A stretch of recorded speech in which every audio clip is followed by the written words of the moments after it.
That is CEO Masrani, who announced he will be retiring in April. And also the company announced a new CEO succession plan.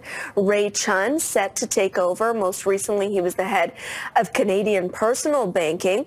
The stock is a little bit higher here, but on the conference call, analysts had questions about why Chun was the right choice at this time. Let's bring in Paul Goldberg, senior equity analyst for financials with Bloomberg Intelligence. And Paul, of course, the backdrop to this is the big anti-money laundering investigation that is taking place by the U.S. regulators, in which the monetary and non-monetary penalties are still a question mark.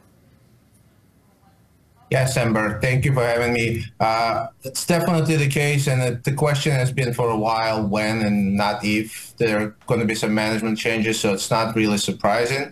The timing, I think, works pretty well if the bank can actually deliver the resolution by the end of the year with the U.S. investigators, so it'll give some time for the very orderly transition. There were questions, as I mentioned on the conference call, about Ray's background being particularly Canadian focused and whether that's an ideal setup for a bank that's dealing with U.S. issues. Granted, Ray Chun has been with the bank for 30 years, so has seen a lot. But how do you think about that piece and their selection of an internal Canadian-focused CEO?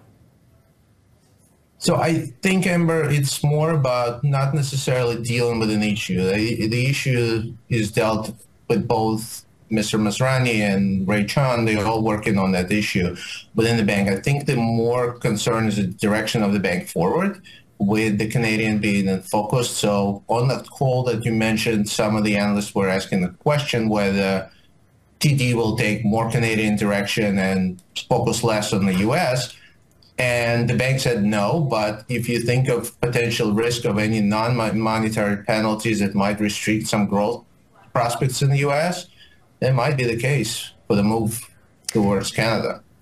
And I think that was, they were circling around that as well. You think about Scotia during its CEO transition, they brought in an outsider, but also allowed for a bigger shakeup, a bigger rethink about what are the different areas that the bank is facing.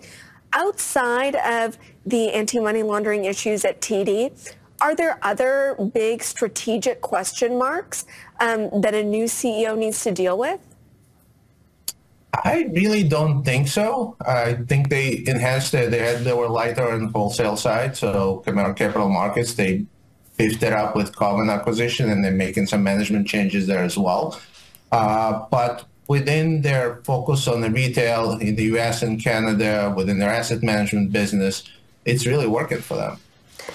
Do you think they go back into the U.S. and attempt another run, assuming that they're allowed at a U.S. regional? Not for a while. I think one of the questions also remains, so you had all these changes done in Canada. You had the U.S. is where the investigation is and where all the problems were discovered, and there were no changes in the U.S. So that's possibly something that's still coming.